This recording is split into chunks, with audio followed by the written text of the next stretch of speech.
આયોજન સમિતિ દ્વારા આખા મેળાના રૂટની વિઝિટ કરવામાં આવી છે. મેળાની તમામ રાઇડ્સ જે છે, તમામ ખાણીપીણી, તમામ સ્ટોલ્સ, તમામ એક્ઝિબિશન્સ જે છે, આમાં કયા પ્રકારની વ્યવસ્થા છે આની એક સમીક્ષા કરવામાં આવી છે.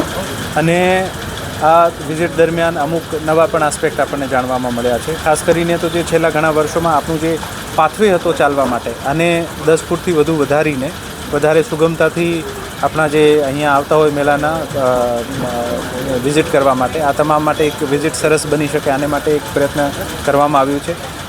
દરેક જગ્યાએ આપ જોઈ શકો છો વોચ ટાવર પણ બનાવવામાં આવ્યા છે અને 5 વોચ ટાવર ઉપર આપણે ક્વિક રેસ્પોન્સ ટીમ જે છે વોચ ટાવરના નીચે મૂકવામાં આવશે.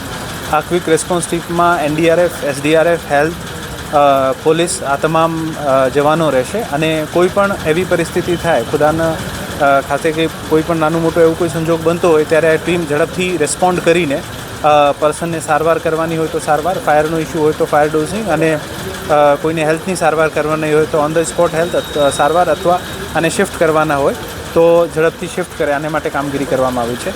સાથે સાથે જે ઇવેક્યુએશન પ્લાન છે આની પણ સમીક્ષા કરવામાં આવી છે. અમુક જગ્યાએ જાણવા મળ્યું છે કે અમુક નાની મોટી રાઇડ્સ દ્વારા પાછળની ભાગમાં દબાણ કરવામાં આવ્યું છે, આને આજે ખુલ્લો કરવામાં આવશે અને તમામ ઇવેક્યુએશન રૂટ જે છે આનું પાકું બેરિકેડિંગ કરવામાં આવશે જેથી કોઈ પણ સંજોગ બને તો ફાયર અને હેલ્થની જે એમ્બ્યુલન્સ જે છે આ ઝડપથી નીકળી શકે આને માટે પ્રયત્નો કરવામાં આવી રહ્યા છે. વરસાદના કારણે જે રસ્તાઓ છે આ ઉપર નાના મોટા ખાડાના કારણે કાદા કીચડ થઈ ગયા છે. આજે રાત્રે મોટાભાગે તમામ આ જગ્યાઓ ઉપર પણ મટીરિયલ નાખીને રસ્તાઓને મોટરેબલ બનાવવાનું અને કોઈપણને ખાડાના કારણે પાણીના કારણે તકલીફ નહીં પડે આ પણ તમામ પ્રયત્નો કરવામાં આવી રહ્યા છે.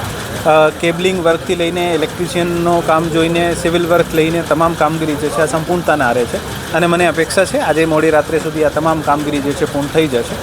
આવતીકાલે માનનીય મંત્રી શ્રી રાઘવજી પટેલના હસ્તે આપણે મેળાનું રિબન કાપીને અને દીપક પ્રજ્વલન કરીને આનો શુભારંભ કરવાના છીએ અને પછી સાંજે કલ્ચરલ પ્રોગ્રામ્સ જે છે આ પણ આપણે બધે સાથે મળીને મેળવીશું. યાંત્રિક રાઇડ્સની જે કમિટી છે આ કમિટી જુદી છે. આ કમિટી પોતાની રીતે દરેક કમિટી સ્વતંત્ર છે અને જે પણ આના મેળાનું સુચારું આયોજન અને વ્યવસ્થાપનના ભાગરૂપે જે પણ આને યોગ્ય લાગતો હોય એવી રીતે આ કામગીરી કરી શકે છે. નાની મોટી વરસાદ થતી હોય તો આપણે કન્ટિન્યુ રાખી શકાય પણ આ તો ખરેખર કયા પ્રમાણમાં વરસાદ પડે છે અને જે વરસાદનો માપ હશે એવી રીતે નિર્ણય લેવામાં આવશે. જે પરિસ્થિતિ હશે આ પરિસ્થિતિના જોગરૂપે નિર્ણય લેવામાં આવશે પણ અત્યારે આપણે એવું માનીને ચાલીએ છીએ કે વરસાદ ઓછું થાય આપણે મેળો સતત ચાલતો રહે.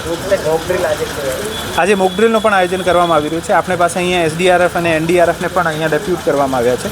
હેલ્થ ફાયરની ટીમો દ્વારા સાથે આનું જે ઇવેક્યુએશન રૂટને આજે આ લોકો ચકાસણી કરશે અને મોકડ્રીલમાં એક એવી સિનેરીઓ ઊભો કરીને કે કોઈ રાઇડ પરથી પડી ગયો હોય અથવા કોઈ જગ્યાએ નાની મોટી સ્ટેમ્પેડ થઈ ગયો હોય તો કેવી રીતે આપણે આને મેનેજ કરીશું આ પરિસ્થિતિને. આને માટે અત્યારે એક મોકડ્રીલનું આયોજન કરવામાં આવી રહ્યું છે. અમે મોકડ્રીલમાં પછી અમને જે પણ સૂચન મળશે એવી રીતે ફર્ધર આયોજનમાં સુધારા વધારા કરીશું. ક્વિક રિસ્પોન્સ ટીમમાં SDRF છે, NDRF છે, પોલીસ છે, હેલ્થ છે, ફાયર છે, આમ તમામ ડિપાર્ટમેન્ટ 5 જે મુખ્ય આપત્તિ વ્યવસ્થાપનના લીધે જે ડિપાર્ટમેન્ટ કામ કરતા હોય છે આ ડિપાર્ટમેન્ટ છે અને સાથે સાથે આખું વહીવટીતંત્ર આને સાથે છે.